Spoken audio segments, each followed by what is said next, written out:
Hey, remember in The Legend of Korra, the Earth Queen and Kuvira, both villains complaining about the United Republic of Nations being stolen Earth Kingdom land? And Kuvira, her big crowning moment of villainy, was her attempting to return the United Republic to the Earth Kingdom. Remember when we were supposed to think they were wrong about that? Hi, hello. I've never had any interest in the Avatar comics personally. I tried years back with the search and it just wasn't for me. I don't know how any work could make me single handedly uninterested in finding out what happened to Zuko's mother. But against all odds, it did, so congratulations. But anyways, The Promise wasn't on my radar until I saw a post on Reddit a year ago by a Native American person essentially condemning the message of the comic. And with the creators uploading it to Webtoon this year, I kind of had to check it out. And let me just say it right now, I have some strong opinions about it. Before I get into the main issue, I just want to make it clear.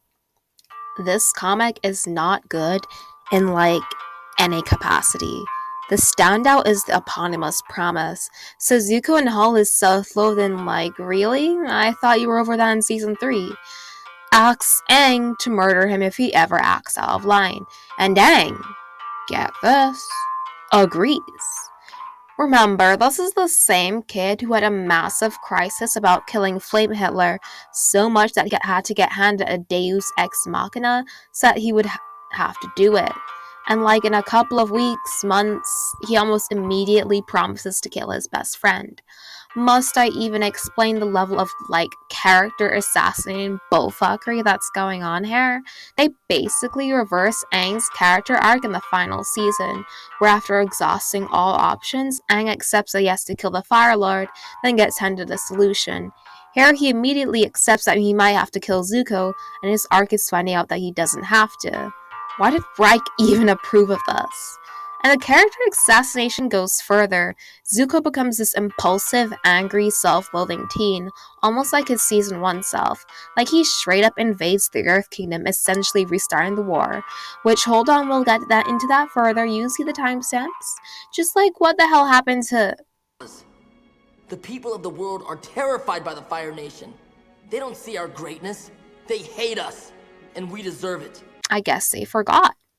And of course, Zuko going to Ozai for advice rather than Iroh, and they try to justify it by saying that Ozai is the only one that knows what it's like to be Fire Lord.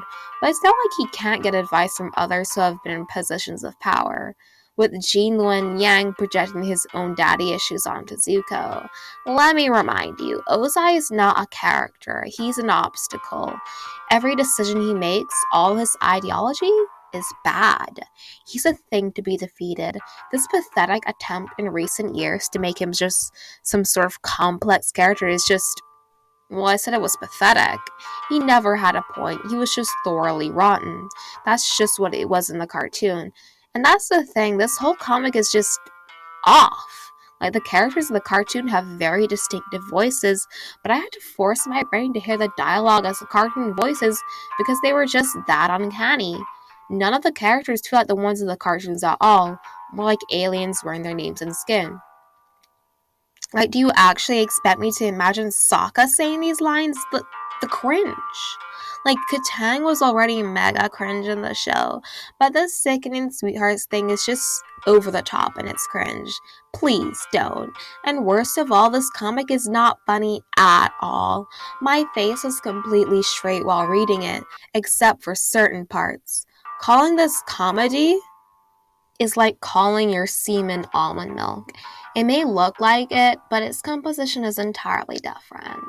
The only mildly funny thing in this is that she said she was 18 joke. But even that doesn't come close to the humorous masterpiece that was The Last Airbender. And one last thing, Mai breaks up with Zuko for some flimsy reason about keeping secrets. It's such a tiny out of left field moment that I straight up forgot it happened for a while, and it was the literal last thing I put in my bullet points. Like, that's how much effort went into writing this scene. And you know, I'm about tired of every hack writer using romantic relationships to generate cheap drama. It's such a massive fuck you every time the writers break up their couples after they've already gotten together. We already went through this in the cartoon. We did not need this again. The main kicker of these types of melodramatic on and off relationships is at this point, why should they be together if it's so toxic? What exactly convinces us that this will be the time they finally get together and stay together forever? Nothing. Nothing at all. It's not satisfying. It sucks. This whole comic just fucking sucks. But you know what sucks even more?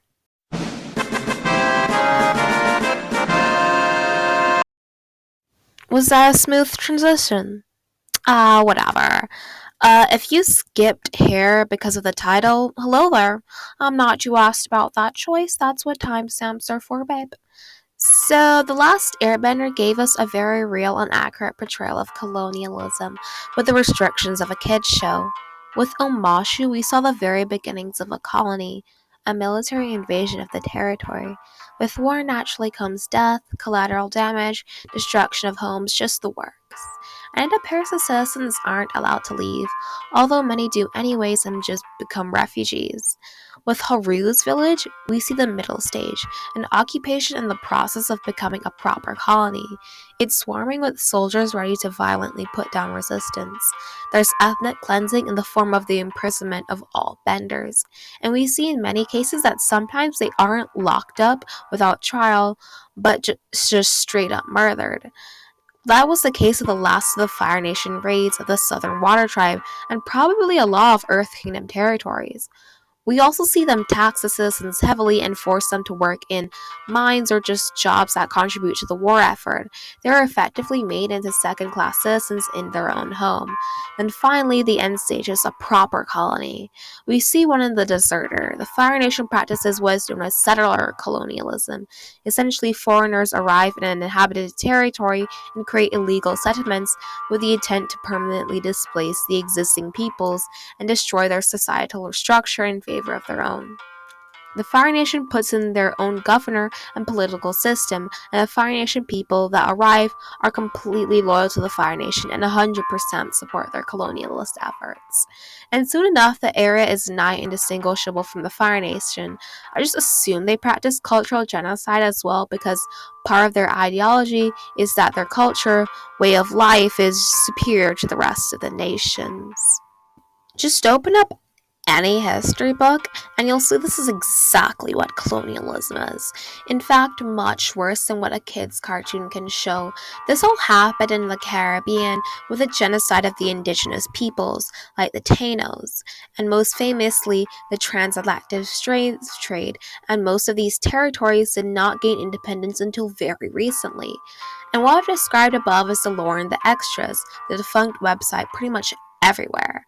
So you go into the promise with the knowledge that the colonies are basically child-friendly Manchuria, places of abuse, inequality, extortion, slavery.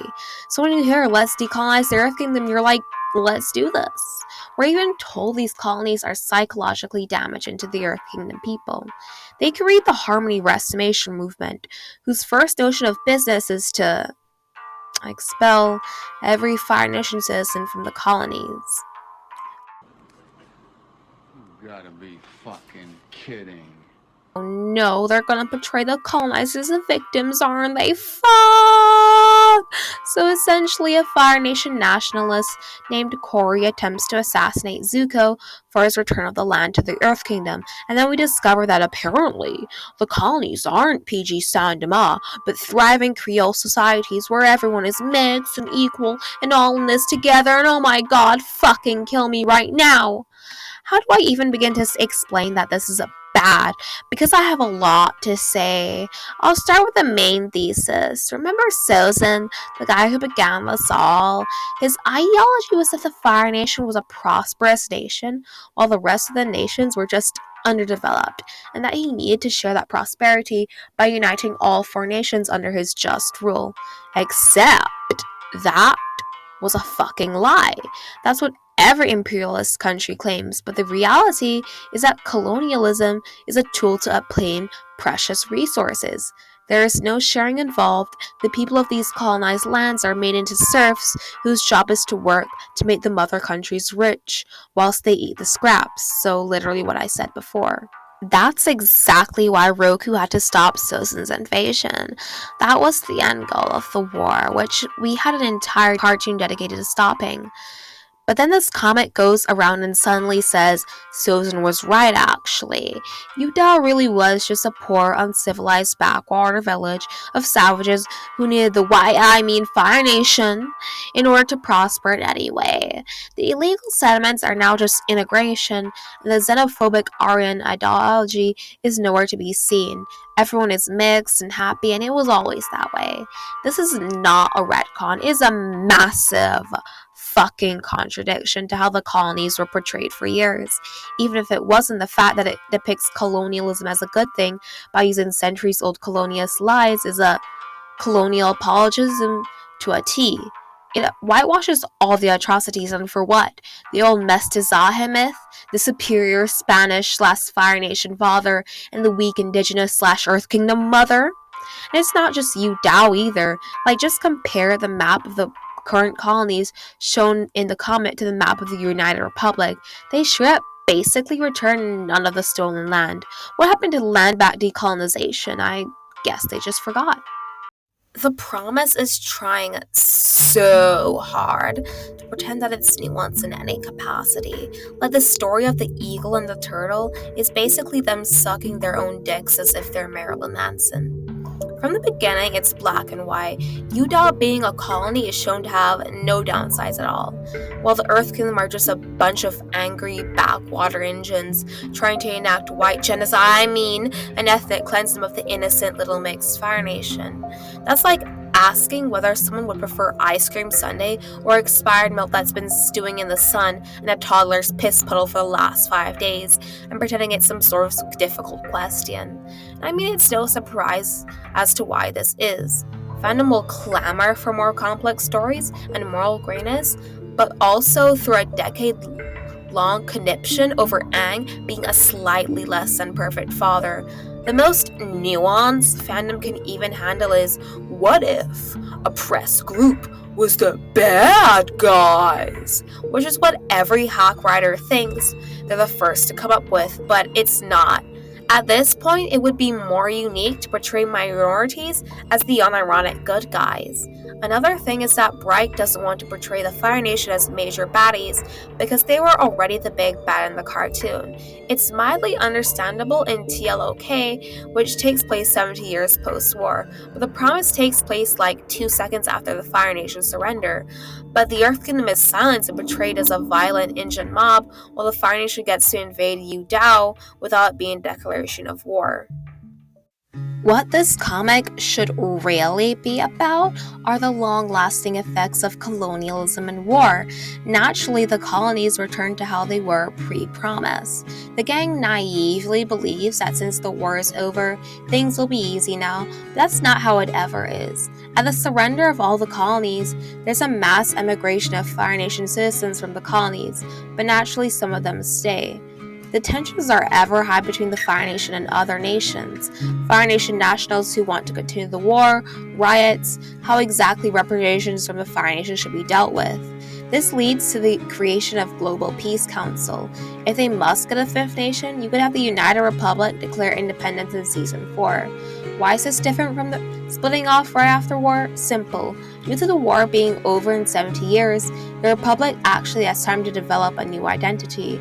Remember, the Promise changes the colonies from slaves to Hong Kong. A slave state is not a combined identity. I'm even giving them leeway because let's be real. That 70 years has more progress than real-life former colonies have made in 600. Even if, much to my chagrin, they split the colonies off right after the war, they can have Legend of Korra acknowledge how much of a not perfect solution it was. Given that the means of production was owned by the Fire Nation, the 1% is disproportionately Fire Nation. Instead of having Hiroshi Sato become successful with just a shirt on his back, make his success due to Fire Nation favoritism. But Bryke favors the Fire Nation themselves. The crew is literally 3/4 Fire Nation. There are so many chances for these works to be complex, and they just never do it. The Promise, the only rating I could think of is 0 out of 10. I thought very hard about it, but I could just not think of any redeeming qualities. This is truly a rotten comic from the ground up. The messages are bad, everyone is out of character, and the jokes don't land.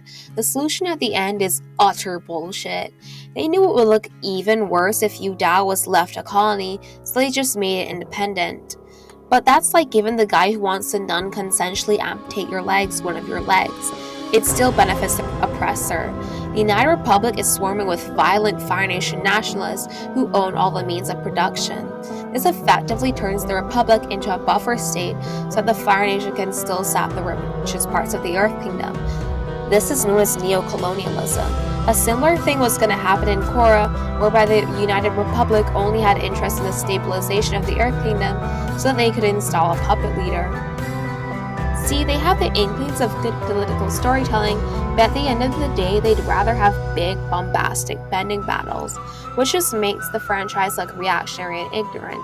You might say that these works are just for kids as an excuse, which I find funny since Avatar has the most fragile fan base when it gets called a kids show, but quickly uses the children excuse at any sign of criticism.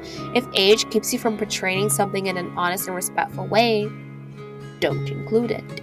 In fact, I've given ATLA many passes. By all means, winning the war shouldn't have been that easy. You still have a large population of radicalists. At least end with your own Nuremberg trials. Hermann Wilhelm Goering, on the counts of the indictment on which you have been convicted, the tribunal sentences you to death by hanging. Joachim von Ribbentrop, death by hanging. Fritz Saukel, death by hanging. Julius Streicher, death by hanging. Wilhelm Frick, death by hanging. Instead of scapegoating a 14-year-old girl and disabled father, or the fact that stealing someone's land without reparations would cause large amounts of tension. The Watsonians in the audience may give an universal explanation for all these things, especially the ethnic cleansing for the Promise, but I'm a doylist. Avatar is a work of fiction. The whole point of the progress was to craft a wall of lies, contradictions, and excuses to justify colonialism, because telling a story about decolonization would hit too close to home. And yes, I'm running off the idea that this was at least partially intentional. If you don't know what neoliberal is at this point, I must assume you're ignorant. I'm Emma. Bye-bye.